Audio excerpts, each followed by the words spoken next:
हाँ, और विजेता दहिया अगर बर्गर खाने पे अगर मिला गया सोशल मीडिया पे, तो अमन चोपड़ा क्यों ऑमलेट और डोसा खा रहा है, वो भी 5 स्टार में? विजेता तो at least he had gone to a much less expensive place to have a burger. Jharkhand specifically because it is a particularly marginalised state, a tribal state.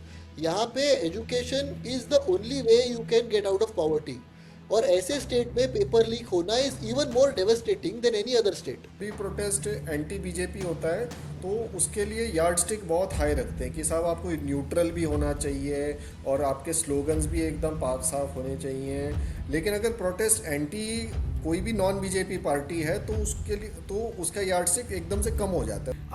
आप पब्लिक लाइफ में कैसे बर्ताव करते हो, अगर आप बीजेपी में हो तो आपके लिए सब माफ है, आप कुछ भी कर सकते हो. तेजपाल खुद कितना बेशरम आदमी है. वो is addressing the media and he saying कि वो like Umar Khalid and Sharjeel Imam I have been penalised for taking on the BJP government. यार वो पॉलिटिकल प्रिजनर्स हैं. They have clearly been framed for their political views as well as their identity. तुम सारे Mandela बन रहे हो यार बैठ के. For that one statement alone उसको और 5 साल जेल हो जाना चाहिए. And I personally have also been on Barkha Dutt show, तो मैं भी कहीं ना कहीं कंप्लिसिट हूँ बरखा दत्त के इस नॉर्मलाइजेशन के ऊपर. बट अभिजीत अय्यर मित्रा, सुहेल सेठ, ऐसे घटिया लोग को वो रेगुलरली बुलाती है अपनी प्लेटफॉर्म पे. Hello and welcome to the third episode of the briefing room. आज हम एक बार फिर पार्थ एमएन, आदित्य मेनन और मैं अक्षय मराठे हम साथ आए हैं हमारे तीसरे एपिसोड के लिए, जिसमें हमने झारखंड में हुए लाठीचार्ज के बारे में हम बातचीत करने वाले हैं. प्रशांत किशोर जो जन स्वराज पार्टी के अध्यक्ष है और मोदी से लेके अखिलेश यादव से लेके अरविंद केजरीवाल से लेके कैप्टन अमरिंदर सिंह, इन सारे लोगों के एक बार सलाहकार रह चुके प्रशांत किशोर, उनको जो बांकीपुर बाई इलेक्शन में जीत हासिल हुई है उसके बारे में कुछ चर्चा होगी. और आखिर में आप सब ने देखा ही होगा कि तरुण तेजपाल, तहलका मैगजीन के एक ज़माने में एडिटर हुआ करते थे, उनके ऊपर एक बहुत सीरियस रेप एलिगेशन लगाया गया था उनके अपने ही एम्प्लॉय के द्वारा. और उस केस के साथ पिछले कुछ सालों में एक एक्विटल भी आया और फाइनली अब जाके उसमें एक कन्विक्शन आया है तरुण तेजपाल के ऊपर. और उसके बाद से बहुत सारी ऐसी घटनाएं सामने आई है जो ना सिर्फ तहलका से रिलेटेड है और भी न्यूज़ रूम्स के बारे में है. तो we'll talk about all of these things that have happened over the last 1 week. But let's start with Jharkhand, because Jharkhand में जब से सीजेपी का प्रोटेस्ट इतना बड़ा हो गया, ब्लो अप हो गया जंतर मंतर पे, तब से एक बाइनरी क्रिएट करने की कोशिश आप सबने देखी होगी कि सीजेपी वर्सेस झारखंड. कि सीजेपी का प्रोटेस्ट तो बड़े एलीट लोगों का प्रोटेस्ट था, बहुत ही वहाँ पे अमीर किस्म के लोग आते थे और सारा मीडिया अटेंशन वहाँ था. लेकिन बेचारे झारखंड के गरीब लोग, उनके पास तो कोई जा ही नहीं रहा था. इस तरह का एक फॉल्स बाइनरी क्रिएट करने की कोशिश हो रही थी, जैसे कि as if one protest is suppose to be any better than another protest. सारे प्रोटेस्ट इंपॉर्टेंट होने चाहिए डेमोक्रेसी में, हर एक की आवाज़ इंपॉर्टेंट होनी चाहिए. तो कोई झारखंड में प्रोटेस्ट कर रहा है, इसमें क्या ही दिक्कत होनी चाहिए किसी को भी. मगर पिछले 24 घंटों में झारखंड में जो हुआ है उससे बहुत लोगों का टेंशन झारखंड पे आया है, क्योंकि वहाँ पे पहली बार पुलिस एक्शन देखने को मिला है. जिस तरह का पुलिस एक्शन हमने दिल्ली में देखा था, उतनी बर्बरता से क्या पुलिस ने पीटा है, मैं समझता हूँ वो शायद उतनी स्केल का ना हुआ हो. लेकिन police action is police action and it is condemnable wherever it happens against peaceful protesters. तो झारखंड में जो हुआ है इसके ऊपर पहले बातचीत शुरू करते हैं. आदित्य, आपके क्विंट के रिपोर्टर्स शायद झारखंड में है और वो रिपोर्ट कर भी रहे हैं काफ़ी समय से, तो क्या आप हमें कुछ बता सकते हैं क्या हो रहा है वहाँ पे? लेकिन झारखंड प्रोटेस्ट शुरू से एक उसमें पॉलिटिकल डायमेंशन रहा है. एक तरफ तो जाहिर है जो जेन्युइनली अफेक्टेड छात्रों ने अपनी एक बॉडी बना के वहाँ पे अपना प्रोटेस्ट शुरू किया. लेकिन एक पैरेलल प्रोटेस्ट भी शुरू हुआ, जिसे कहा जाता है कि बीजेपी जो झारखंड में ऑपोजिशन में है, वहाँ पे झारखंड मुक्ति मोर्चा और कांग्रेस और राष्ट्रीय जनता दल की एक कोलेशन गवर्नमेंट चल रही है. तो दूसरे प्रोटेस्ट कहा जा रहा था कि वहाँ उनको बीजेपी आरएसएस की टैसिट बैकिंग है. तो वहीं पे एक थोड़ा सा डिवाइड हो गया दोनों प्रोटेस्टर्स के दो खेमों में. लेकिन जो मार्चेस हो रहे थे, जो खाना आ रहा था, लॉजिस्टिक्स हो रहा था, वो कॉमन था. तो ऐसा भी नहीं है कि दोनों प्रोटेस्ट्स में कोई आपस में लड़ाई थी. आज जो मार्च किया गया वो भी ज़्यादातर यूनाइटेड ही था. और पुलिस ने जैसा कि आज आप सब लोगों ने सबने विजुअल्स देखे होंगे कि पुलिस ने जिस दिन हम ये रिकॉर्ड कर रहे हैं पुलिस ने लाठी चार्ज किया, टीयर गैस चलाए, और काफ़ी जो बाइट्स वहाँ से आ रहे हैं छात्रों के, उनको सरकार के तरफ काफ़ी रोष है। तो फिलहाल ये है, लेकिन सरकार का जो पक्ष है कि हमने काफ़ी हद तक जो मांगे थी वो मान ली हैं। जो झारखंड पब्लिक सर्विस कमीशन के हेड थे उनको सीआईडी ने अरेस्ट भी कर लिया है। तो half way the government has gone is what the government is saying. But अब नाउ आफ्टर द लाठीचार्ज जाहिर सी बात है सेंटिमेंट बदलने की संभावना है। But absolutely, I mean, but at the end of the day, I think लाठी चार्ज करना किसी भी पीसफुल प्रोटेस्ट पे इज एब्सोल्युटली शेमफुल, राइट? और specially at a time when Rahul Gandhi is going after Amit Shah for the actions on 20th July at Jantar Bantar, it reflects really poorly on Congress and JMM that they also had to resort to लाठी charge against peaceful students in Jharkhand. तो मेरे हिसाब से ये जो एक binary है, ये जो एक हिपोक्रेसी है, वो राहुल गांधी को एड्रेस करनी पड़ेगी, and he will have to cut some losses there, because at you can't be going after Amit Shah at the center while one of your states is basically going after students in a similar fashion. I agree कि जिस तरह से लाठीचार्ज जंतर मंतर में हुआ उस तरह से शायद ना हुआ हो झारखंड में, लेकिन लाठीचार्ज इज लाठीचार्ज। तो मेरे हिसाब से दैट रिफ्लेक्ट्स पुअरली, और गोदी मीडिया को यही चाहिए। Godi media is just looking for an excuse to paint this protest and use this against the Congress government and Rahul Gandhi. So मेरे ख्याल से they'll have to be very careful about it and they'll have to cut some losses in Jharkhand. Gauge जिसकी राहुल गांधी का शायद अपने जो कांग्रेस की governments है, स्टेट गवर्नमेंट्स है, उन पे जितनी पकड़ होनी चाहिए या जितना उनको उनकी समझ होनी चाहिए उन गवर्नमेंट्स के बारे में, या वो गवर्नमेंट्स क्या सोच रही है, क्या प्लान कर रही है, ये शायद कहीं कच्ची पड़ रही है। Because if I were Rahul Gandhi and मेरे को पता है कि इतने बड़े नेशनल प्रोटेस्ट के बाद उसको बदनाम करने के लिए मेरे स्टेट गवर्नमेंट के खिलाफ एक प्रोटेस्ट खड़ा हुआ है या उसको गोदी मीडिया दिखा रहा है ज़्यादा, तो I would have been more careful कि मेरी गवर्नमेंट कोई भी ऐसा स्टेप ना ले जिससे कि उस नैरेटिव को कोई फ़ायदा हो। तो आई थिंक कि कांग्रेस को भी कुछ कहीं ना कहीं इंट्रोस्पेक्ट कर लेना चाहिए कि are they doing their politics right. मतलब एक तो लाठीचार्ज तो नहीं करना चाहिए, वो तो हो ही गया बेस लाइन, लेकिन इसमें पॉलिटिक्स भी है। पॉलिटिक्स है of whether you are seen to be standing with the students, with the youth of India और नॉट। तो अगर बीजेपी ऑलरेडी उस मुद्दे पे हार चुकी है कि वो स्टूडेंट्स के साथ नहीं है, ये स्टूडेंट्स के दिमाग में, जहन में आ चुका है, तो कांग्रेस को ज़्यादा केयरफुली प्ले करना चाहिए था इस पूरे मुद्दे को, कि कहीं भी हेमंत सोरेन सरकार ऐसा कदम ना उठाए। इसके लिए उनको मेरे हिसाब से थोड़ी ज़्यादा और मेहनत मशक्क़त कर लेनी चाहिए थी when the time was still there. Yeah, and you have already seen, people like Aman Chopra who have already landed in Jharkhand. वो यार आज वो किसी ICU होटल में बेड पे बैठ के P2C कर रहा है। मतलब मुझे समझ में नहीं आता how did they allow Aman Chopra to get into hospital bed. वो बेचारा एक स्टूडेंट वहाँ पे आईसीयू में वो ऑक्सीजन मास्क लगा के बैठा है और उसके बेड पे बैठ के ये बकचोदी कर रहा है। What the fuck is going on, and how is that just journalism? But even then, like, he is using that to paint Jharkhand in a certain way, and I still think the Jharkhand government should have been a bit more careful in dealing with the protests. I think एक opportunity lost है ना इनके लिए। ये JMM और कांग्रेस के पास एक अवसर था ये दिखाने का कि हम लोग अलग हैं और हम इन चीज़ों को एक नॉर्मल सरकार की तरह नहीं हैंडल करते हैं। और अजीब बात ये कि कांग्रेस के अपने लीडर्स जैसे उनके रांची डिस्ट्रिक्ट हेड कुमार राजा खुद प्रोटेस्टर से मिलकर आए हैं। अजय कुमार पब्लिकली झारखंड में जो एग्ज़ाम्स को लेके प्रॉब्लम्स हो रहे हैं उसके बारे में ट्वीट कर रहे हैं, स्टेटमेंट्स दे रहे हैं।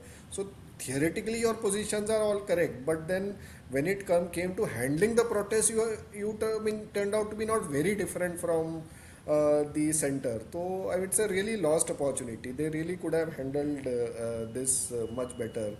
अमन चोपड़ा के टॉपिक पे लेकिन एक इंटरेस्टिंग एंगल था तो जब वो अपेरेंटली पुलिस उनको लेने आई, वो बुफे ब्रेकफास्ट खा रहे थे और वहाँ वो डोसा और ऑमलेट ऑमलेट सब पड़ा था। तो राहुल गांधी ने कहा कि ये देखो सावन में ऑमलेट खा रहे हैं, और ये वही जर्नलिस्ट है जो शंकराचार्य पे सवाल उठा रहा था। तो आई मीन मुझे कोई प्रॉब्लम नहीं, जिसको जो खाना है खाए, पर लेकिन फिर धर्म के सर्टिफिकेट ना देता फिर। हाँ, और विजेता दहिया अगर बर्गर खाने पे अगर पिला गया सोशल मीडिया पे, तो अमन चोपड़ा क्यों ऑमलेट और डोसा खा रहा है, वो भी 5 स्टार में? विजेता तो at least he had gone to a much less expensive place to have a burger. But to come back to our discussion, there are some quarters जो बोल रहे हैं कि ये बीजेपी स्पॉन्सर्ड प्रोटेस्ट है, यहाँ पे बीजेपी का टैसिट सपोर्ट है. My point is, as independent observers, as journalist, as people who are interested in any kind of politics, my point is simple. क्या प्रोटेस्टर्स जो ग्राउंड पे आ रहे हैं वो जेन्यून है कि नहीं है? It's as simple as that. अगर वो जेन्यून है तो it deserves to be covered and it deserves to be taken seriously. मैंने एक वीडियो देखा, वहाँ एक लड़की अपना प्लानर लेके आई थी और उस प्लानर में वो बोल रही है कि उसने लिखा हुआ है कि मैं ये दिन पे इतने घंटे पढ़ाई कर रही थी, मैं ये दिन पे इतने घंटे पढ़ाई कर रही थी. And that devastation, the feeling of complete betrayal, you could see on her face. So my point is, these are the faces of the protest, regardless of who is tacitly supporting the protesters. ये जो ground पे जो normal बच्चे उतरते हैं, जो ordinary बच्चे उतरते हैं, उनका प्रोटेस्ट है. और at the end of the day, Jharkhand जैसे जिले में, या most of India for that matter, but Jharkhand specifically because it is a particularly marginalise state, a tribal state, यहाँ पे education is the only way you can get out of poverty. और ऐसे state में paper leak होना is even more devastating than any other state. So protest in Jharkhand need to be taken seriously, whether some of the Congress supporters like it और not. नहीं, और पता है ये जो पूरी कंस्पिरेसी थियरी होती है ना कि इसका बैक्ड प्रोटेस्ट है, उसका बैक प्रोटेस्ट है. मेरा देखो, I have supported CJP very strongly, आप लोग को पता है. मैं I have been very strongly supporting CJP, and मैं पहले आम आदमी पार्टी के साथ था, तो आई हैव सीन आम Aadmi party backed protest when I was in Delhi also. अगर प्रोटेस्ट किसी पॉलिटिकल आउटफिट का स्पॉन्सर्ड प्रोटेस्ट है तो उसमें खराब क्या बात है? वो डेमोक्रेसी का हिस्सा है. The political party in Jharkhand, BJP is the opposition party. उनका हक है प्रोटेस्ट को बैक करना और स्पॉन्सर करना, उनका काम है. अगर उसको क्रिटिकल मास नहीं आता पब्लिक का, तो वो प्रोटेस्ट बड़ा नहीं बनेगा, एज सिंपल एज दैट. और अगर उसको सपोर्ट है उस प्रोटेस्ट को, तो क्रिटिकल मास तो आएगा. तो just because a protest is so called backed by someone doesn't delegitimize the protest. Or I'm saying this as somebody who was supporting the CJP protest, and that protest was being delegitimized कि ये आम Aadmi party backed है या opposition backed है. तो मैं तो समझता हूँ कि बीजेपी को भी हक है भाई, वो क्यों ना करे, वो पॉलिटिक्स का हिस्सा है, डेमोक्रेसी का हिस्सा है.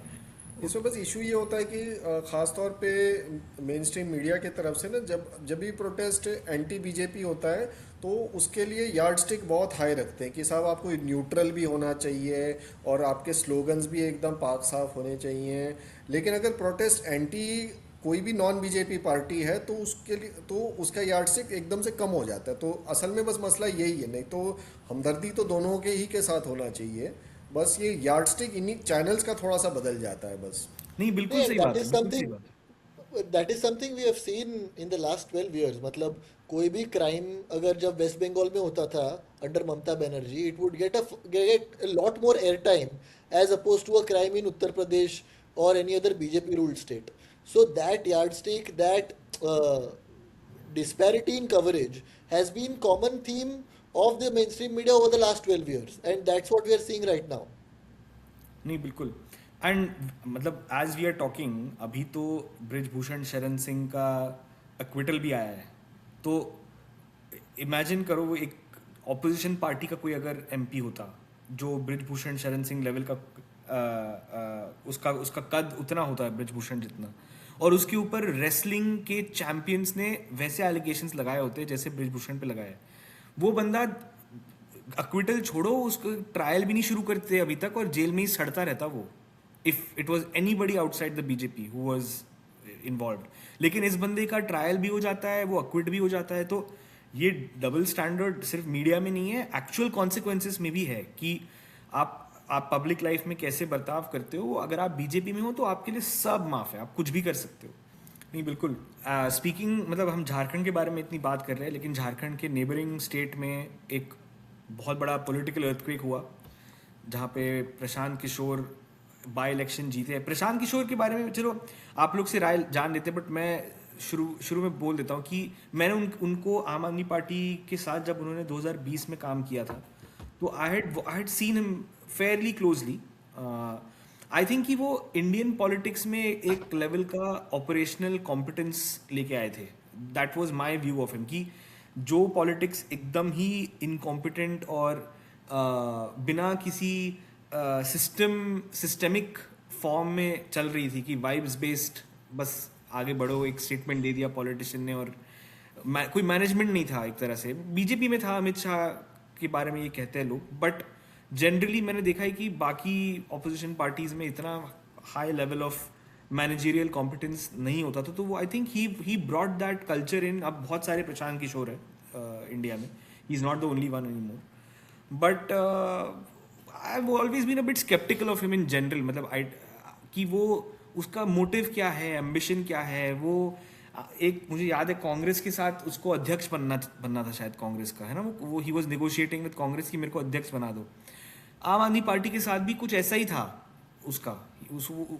ही was trying to become the अध्यक्ष of Aam Aadmi party, something उपाध्यक्ष ऑफ आम आदमी पार्टी। तो मेरे को हमेशा से लगता था कि यार ये बेवकूफ़ है क्या, ऐसे थोड़ी कोई पार्टी उसको अध्यक्ष बना देगी या कुछ वो बना देगी। But then I think having founded Jan Swaraj Party, I respect that. I respect कि वो अपने खुद के दम पे कुछ करने की कोशिश कर रहा है and his effort has finally borne fruit. Is that something that can be said? या आई मीन दिस ये कोई आम सीट भी नहीं थी, ये बीजेपी के राष्ट्रीय अध्यक्ष नितिन नवीन की सीट थी। वो ऐसी सीट है जो 1995 से ये लोग हारे नहीं हैं। यानी वो अर्बन गुजरात टाइप का लेवल का बेस्टियन था ये। नितिन नवीन से पहले उनके फादर वहाँ से जीते थे। ये पटना वेस्ट पहले कहलाता था। बीजेपी का विक्ट्री मार्जिन कभी 29-30 परसेंटेज पॉइंट से कम नहीं रहा है, कम से कम पिछले लगभग 15-20 साल में। तो वो इस लेवल का it's entirely upper caste dominated, Kayastha ब्राह्मण, कायस्थ बहुत ज़्यादा तादाद में कायस्थ वोटर्स हैं। तो यानी वो डिफ़ॉल्ट बीजेपी सीट मान के ही चल रहे थे। तो ऐसी सीट में बीजेपी को हराना बहुत बड़ी बात है, और वो भी अच्छे खासे मार्जिन से हराना। आई थिंक उससे एक जो लार्जर संकेत जाता है कि सवर्ण जातियों ने एक वार्निंग दी है बीजेपी को। ये नहीं कह सकते कि रिबेलियन है अभी, पर चाहे हम यहाँ का रिजल्ट देखें, दतिया का देखें, या इवन मांजलपुर में जो बीजेपी का वोट शेयर कम हुआ है, एक अक्रॉस द बोर्ड सवर्ण जातियों ने वार्निंग दिया है कि इन्हें अगर या तो हम तुम्हारे राइवल को वोट देंगे या वोट देने ही नहीं आएंगे और आपको खामियाजा भुगतना पड़ेगा। मांजलपुर हालांकि बीजेपी जीत गई, पर उनका वोट शेयर ज़रूर कम हुआ।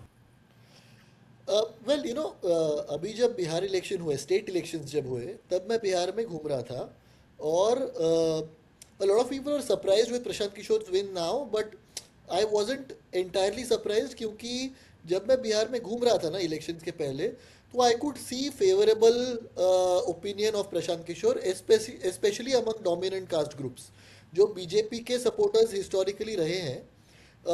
वो प्रशांत किशोर के बारे में अच्छी बातें करते हुए मुझे नज़र आए।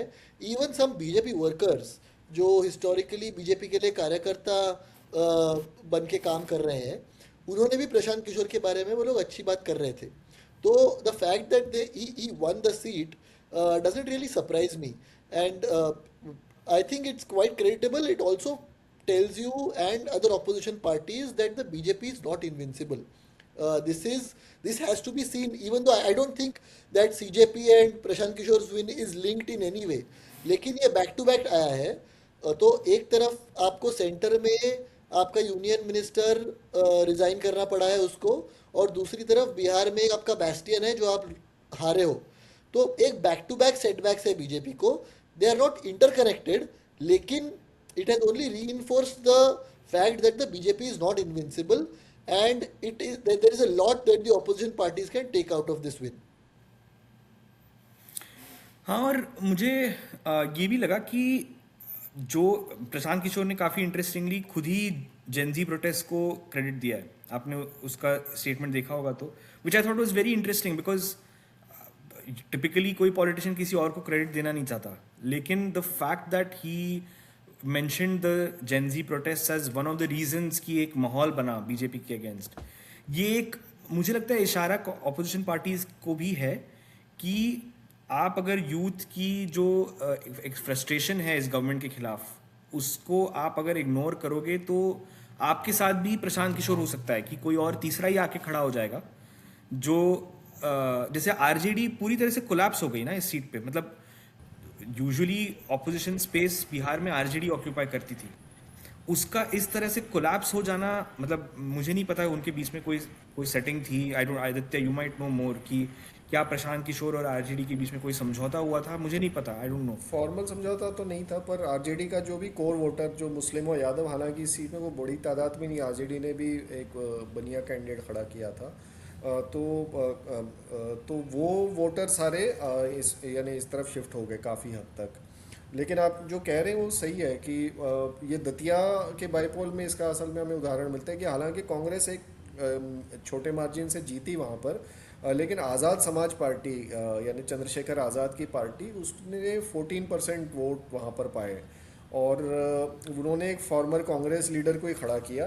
तो कहा जा रहा है कि जो वोट ये आज़ाद समाज पार्टी को मिले वो पूरे कांग्रेस के खाते से मिले, लेकिन बीजेपी का अपर कास्ट वोट कांग्रेस पे शिफ्ट हुआ कुछ हद तक, लेकिन कांग्रेस का दलित वोट आज़ाद समाज पार्टी पे शिफ्ट हुआ। तो कोई भी पार्टी इस तरह से अपने पोजीशन को ग्रांटेड ना ले, अगर वो यानी अगर हर एक तबका अपनी आवाज़ उठाने के लिए और मजबूत एंटिटीज ढूंढ रहा है। I don't know how true this is or how accurate this is, but Aditya, I'd like your thoughts on this.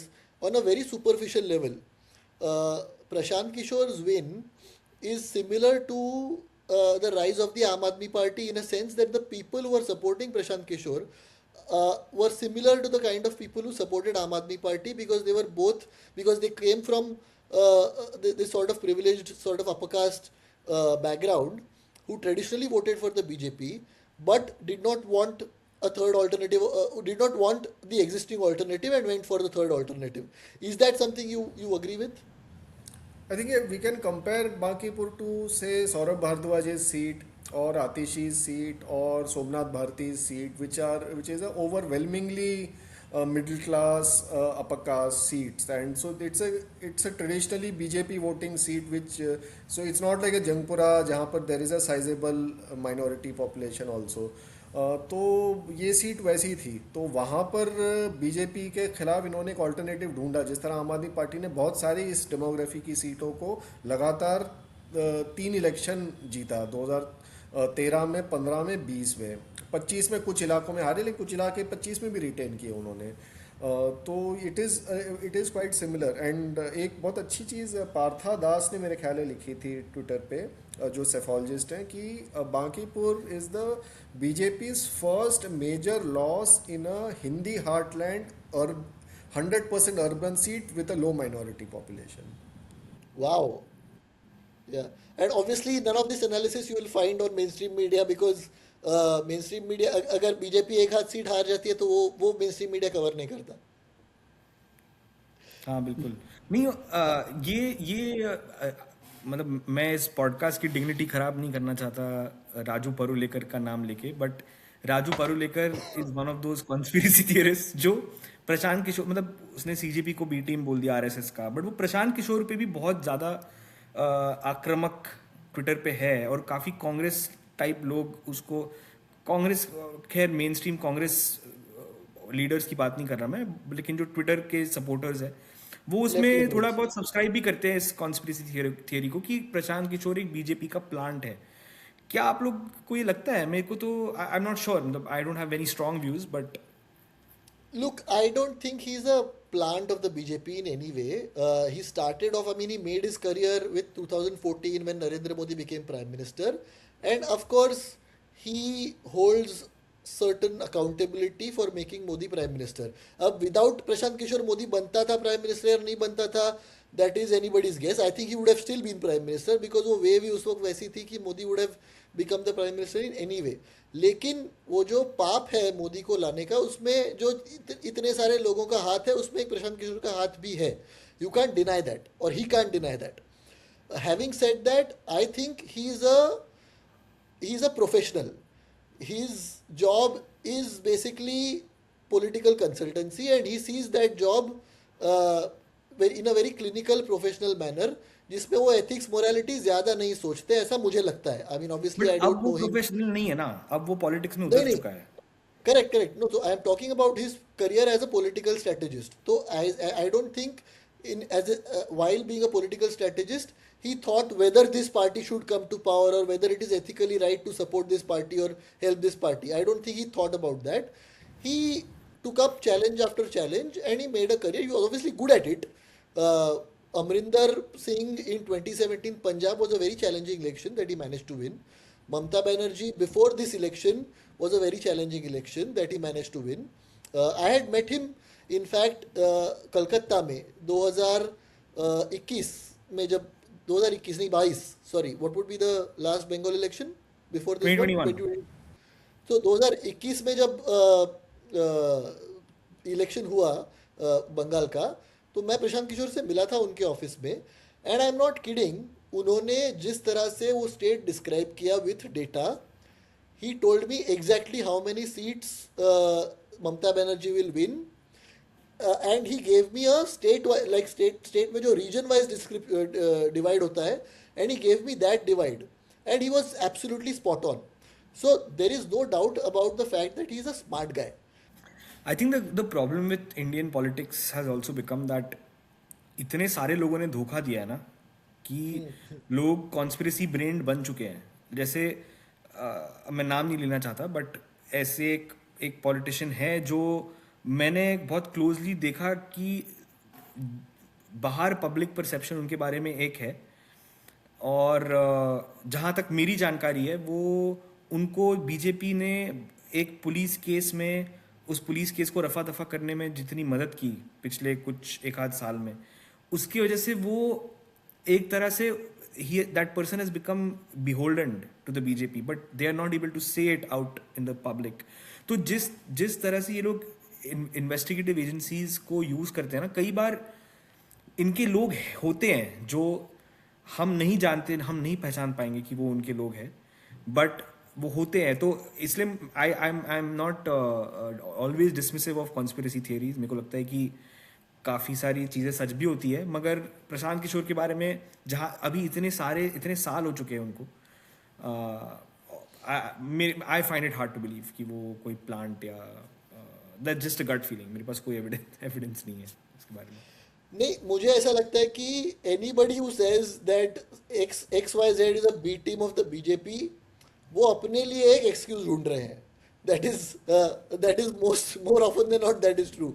Now whether it is the Congress claiming that Vanchit Bahujan Aghadi is the B team of the BJP in Maharashtra, or Aam Aadmi Party claiming that Rahul Gandhi is the B team of BJP after his protest as recently as Delhi, I just find some of these conspiracy theories extremely bizarre.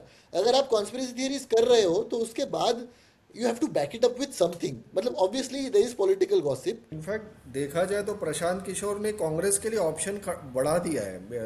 Congress does not actually need to be saddled with RJD any more, and Congress का base is much more compatible with Prashant Kishor than it is with the RJD. Because Congress comes with a upper caste plus Dalit plus Muslim base who are not, I mean, except Muslims, the upper caste and Dalits are not very comfortable with Yadav. So, in fact, Congress का option बढ़ गया है. वो विजय type arrangement भी हो सकता है उनका वहाँ पे, अगर वो क्रिएटिवली सोचने जाए तो. And DMK was still a pretty strong ally with a decent track record. RJD has been a weak link in the opposition alliance for quite some time now. तो Yeah, in but fact, yeah. The flip side of it, I'm just thinking out aloud. By getting Prashant Kishore into that front, you stand to gain some upper caste votes, but you also stand to lose a large chunk of the Yadav votes. So, do you think that trade-off is worth it? But is it working? Because it has now been, what, 3 successive Lok Sabha elections, 14, 19, 24, and the opposition alliance has underperformed in Bihar consistently. So, and RJD also vetoes someone like Pappu Yadav. तो RJD is also not the most easy. It's not like an Akhilesh Yadav where who adds a lot of value, and there's a good synergy between the Congress and SP in UP. यहाँ पर आप पप्पू यादव आपको नहीं पसंद, कन्हैया नहीं पसंद, तो एक प्रॉब्लम भी है वहाँ पर. Yeah. और जनरली मैं तो सपोर्ट करता हूँ यार कि जो डिनेस्टिक नेपोटिस्टिक पॉलिटिक्स है वो ख़त्म हो जाए, तो मेरे को कोई कोई टेंशन नहीं है उसमें, क्योंकि लॉन्ग टर्म उससे उसका फॉल आउट अच्छा ही होगा. जितनी नेपोटिस्टिक पार्टीज ख़त्म हो जाए इस चर्न में, उतना ही लोगों को ऑप्शन ज़्यादा बढ़ेंगे, लोगों के एक्सेस टू पॉलिटिक्स भी बढ़ेगी. जैसे वन ऑफ द रीजंस मुझे लगता है कि ये जेनजी फ्रस्ट्रेशन जो हो रहा है, वो उसका एक और रीज़न मैं समझता हूँ कि यंग लोगों को ये भी महसूस होता है कि यार हम कहाँ जाए हमारी पॉलिटिक्स करें, अगर हमें पॉलिटिक्स में उतरना है वेयर डू वी गो. तो प्रशांत किशोर की तरफ यंग लोगों का देखने का नज़रिया सिर्फ उनके कास्ट या उनके प्रीवियस ट्रैक रिकॉर्ड के बेसिस पे नहीं है. मुझे लगता है कोई भी नया पॉलिटिकल ऑल्टरनेटिव जब खड़ा होता है ना, तो यंग लोगों को लगता है यार क्या पता इस पार्टी में हमारा कुछ हो जाए, बिकॉज बाकी पॉलिटिकल सिस्टम पूरी तरह से क्लोज्ड ऑफ है यंग लोगों के लिए.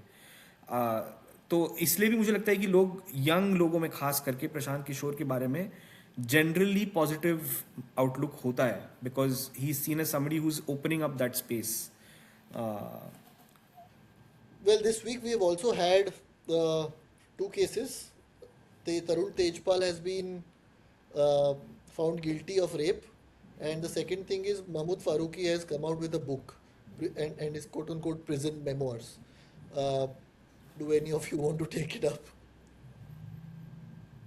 नहीं, एज आई वाज सेइंग यार कि जब तरुण तेजपाल का कन्विक्शन आया तो उसके बाद बहुत सारे जर्नलिस्ट ने, जैसे Nidhi Razdan shared interview of her with Shoma who was then his deputy, I think Tarun Tejpal deputy, and all of those visuals brought flashbacks for me about the UPA era, जहाँ पे इसका रिवर्स बीजेपी का अभी जो माहौल है उसका रिवर्स था कि उनका अपना एक पावरफुल जर्नलिस्ट का इकोसिस्टम होता था, जिसमें Tarun Tejpal was probably one of those powerful henchman तो नहीं कहूँगा, I don't know what to call him, but he was definitely one of the powerful editors of his time. और जिस एरोगेंस के साथ वो लोग शुरू में इस केस के बारे में बात करते थे और जिस तरह से वो डिफेंड कर रहे थे उसको, और एक लिबरल लोगों का एक जमात भी आई बाहर जो तरुण तेजपाल को अभी भी आज तक डिफेंड कर रही है, and it really leaves a bad taste in your mouth वो सब देख के कि ये लोग बहुत ही मतलब खुद बीजेपी को गाली देते हैं, ये बीजेपी के मिसोजिनिस्टिक पूरे नेचर के बारे में बहुत कुछ बोलेंगे, लेकिन when it comes to their own तो they are very happy to defend and come to their defences. या तेजपाल खुद कितना बेशरम आदमी है वो, यानी is addressing the media and is saying कि वो like Umar Khalid and Sharjeel Imam I have been penalised for taking on the BJP government. यार वो पॉलिटिकल प्रिजनर्स हैं, they I mean they have clearly been framed for their political views as well as an identity. तुम सारे Mandela बन रहे हो यार बैठ के, और तुम रेप कन्विक्ट हो यार. I mean like you should be ashamed. यानी शर्म आनी चाहिए जो लोग इसको डिफेंड भी कर रहे हैं, like such big names. So unfortunate just because he comes from their ideological side. या तुम एक कन्विक्ट को तुम डिफेंड करोगे? For that one statement alone उसको और 5 साल जेल हो जाना चाहिए. नहीं सही में यार बड़ा बदतमीज आदमी है. मतलब एक तरफ उमर खालिद है जिसके बारे में आज तक ट्रायल भी नहीं हुई है, हमें पता भी नहीं उसके खिलाफ एविडेंस क्या है ना, वी हैव नो क्लू. और एक तरफ तरुण तेजपाल है जिसका एविडेंस सबने खुद इतनी स्क्रूटिनी हुई है उसके एविडेंस के बारे में. वो बेचारी जो विक्टिम है उस केस में, उसने खुद अपनी टेस्टिमनी दी है. She has been to court repeatedly to defend, मतलब to kind of prosecute this case. मतलब हाउ डज ही, मतलब आंखों में आंखें डाल के बोल कैसे सकता है वो यार अपने आप को Umar Khalid? It was just disgusting. There's also a News Laundry article that stayed on for 12 years. They've taken it down now, but the fact that it was there for like 10-12 years is bad enough. Yeah, even calling the survivor bubblegum feminist, I mean, like, atrocious how these things even passed and remained online for so long. But Manu Joseph also wrote an article saying, defending Tejpal, The others also saying कि we have seen the footage and this is what happened. मैं एक तो आनंद पहली बात, Patwardhan. how are so many lay citizens who have nothing to do with the case have access to the footage? ये मुझे नहीं समझ आ रही कि हर कोई footage देख के अपने मन से तेजपाल को defend कर रहा है. I mean, I'm so और happy that वो फुटेज इंसिडेंट की है भी नहीं. वो फुटेज जो जिसकी बात हो रही है, Anand Patwardhan is talking about some CCTV camera footage जो एलिवेटर के बाहर की है. मेरे को क्या लेना देना एलिवेटर के बाहर की फुटेज की? भाई वो जब कह रही है उसके साथ अंदर रेप हुआ है, तो तुम एलिवेटर के बाहर की फुटेज का क्या लेना देना? तो हमें बेवकूफ़ मत समझो यार. Like horrible things. और ये न्यूज़ लॉन्ड्री वाला आर्टिकल के बारे में आई से दैट मुझे लगता है कि it is a very good thing कि वो आर्टिकल अब उन्होंने टेक डाउन कर लिया है. But just goes to show कि 2013, 14 और 2026 में सोसाइटी में कोई डिफरेंस तो आया है. थोड़ी बेटर तो हुई है सोसाइटी. बिकॉज उस ज़माने में मुझे लगता है कि मेन स्ट्रीम व्यू होता था वो मिसोजिनिस्टिक जो एक व्यू था रेप विक्टिम्स के बारे में, कि तुम क्यों बाहर निकल गई यार, तुम क्यों ऐसे कपड़े पहन के निकलती हो, तो why do you talk to man who you are suspecting might do something to you. I don't think it is acceptable today to say that. और वो it's a good thing कि वो इतना backlash उनके ऊपर हुआ न्यूज़ लॉन्ड्री के ऊपर और उनको वो टेक डाउन करना पड़ा. But even then I have to say कि it is reflective of very poor judgment on news laundry and अभिनंदन सेखरी की, क्योंकि एक तो अभिनंदन की बहन का है वो आर्टिकल. तो मतलब यार ऐसा भी नहीं कि कोई you know some luminary is writing about it and so you are forced to carry it. तुम्हारे अपनी बहन का तुम, इसका मतलब तुम कहीं ना कहीं तुम सपोर्ट भी करते थे ना उस आर्गुमेंट को. Why you publishing your own sister who has no other qualification in this matter but that she is your sister.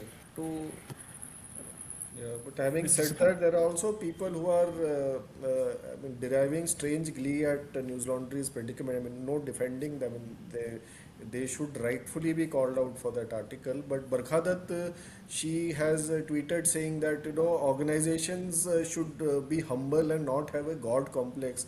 America of all people, यानी self reflexivity है ही नहीं, यानी मतलब अभिजीत अय्यर मित्रा के साथ, and I personally have also been on Barkha Dutt show, तो मैं भी कहीं ना कहीं कंप्लिसिट हूँ बरखा दत्त के इस नॉर्मलाइजेशन के ऊपर. बट अभिजीत अय्यर मित्रा, सुहेल सेठ, ऐसे घटिया लोग को वो रेगुलरली बुलाती है अपनी प्लेटफॉर्म पे, which I think is disgusting honestly. Like चलो everybody is free to speak, everybody is free to invite whoever the hell they want, but फिर लेक्चर मत दो आके कि कैसे दूसरे लोग खराब है और मतलब. लेकिन आई बी वेरी ऑनेस्ट कि मैं जब इंडिया से यूएस आया तो मेरे को खुद को इतनी अनलर्निंग करनी पड़ी ना कि एक इंडियन वर्क प्लेस जो वर्क एथिक और जो एनवायरनमेंट हमने क्रिएट किया है इंडिया में, वो जेन्युइनली बहुत टॉक्सिक है. एंड मैं तो चलो एक पॉलिटिकल पार्टी के साथ काम करता था, तो ऑब्वियसली वहाँ पे तो बहुत डाइवर्स किस्म के लोग आते हैं compare to even a corporate, so called corporate news room. तो मैंने तो बहुत अलग अलग किस्म के वर्किंग स्टाइल्स देखे थे पॉलिटिकल पार्टी में रह के. बट मेरे जो दोस्त भी बताते हैं आज भी जो इंडिया में कॉर्पोरेट कल्चर में काम करते हैं, the level of harassment and bullying that is sometimes common and normalised from bosses on their employees, ये एक बहुत बड़ा प्रॉब्लम है यार. मतलब मैं तो काफ़ी मेरे को कल्चर शॉक अगर कुछ हुआ सबसे बड़ा. Yeah, but to come back to what you were saying, and even though of course 12 साल में थोड़ा बहुत फर्क तो आया है and it's not acceptable to platform certain views, but you still find Mahmoud Farooqi's book getting decent reception. Luminaries have endorsed his book. People on Twitter, respectable people on Twitter, have said that this is a great book and this and that. तो my point, पहली बात तो यार उसने prison memoirs लिखे हैं, वो rape case में जेल में गया था. वो प्रिजन मेमोइर्स कोई फ्रीडम फाइटर नहीं है वो कि उसका प्रिजन मेमोइर सेलिब्रेट किया जाए. तुमने वो जेल में गया था क्योंकि वो जेल जाना डिजर्व करता था. मतलब I remember this one episode जहाँ Sanjay Dutt is talking about his time in prison on one of his Bollywood talk shows, and is like कि मैं बैठे बैठे सोता हूँ क्योंकि थाना जेल में मुझे ऐसे ही सोने का अपॉर्चुनिटी मिलता था, so I couldn't sleep on my back, तो मैं ऐसे बैठे बैठे सोता हूँ. And then there was this music, melancholic music playing in the background. और नीचे किसी ने कमेंट किया था उस पे, and I really like that comment. ये इमोशनल तो ऐसे हो रहे हैं जैसे ब्रिटिशों से लड़के हुए जेल में गया था ये आदमी, you know. I mean that is nothing to write home about. तुमने डिस्कवरी ऑफ इंडिया नहीं लिखा है भाई नेहरू की तरह जेल में बैठ के. तुम किस बात पे प्रिजन मेमोइर्स लिख रहे हो? तुम्हारा हक क्या है प्रिजन मेमोइर्स लिखने का? सो एनीवे हम लोग हर बार बोलते हैं कि हम 30 मिनट का और 35 मिनट का एपिसोड करेंगे, लेकिन 50 मिनट का रिकॉर्डिंग हो ही जाता है. तो see you next week for another week's wrap up.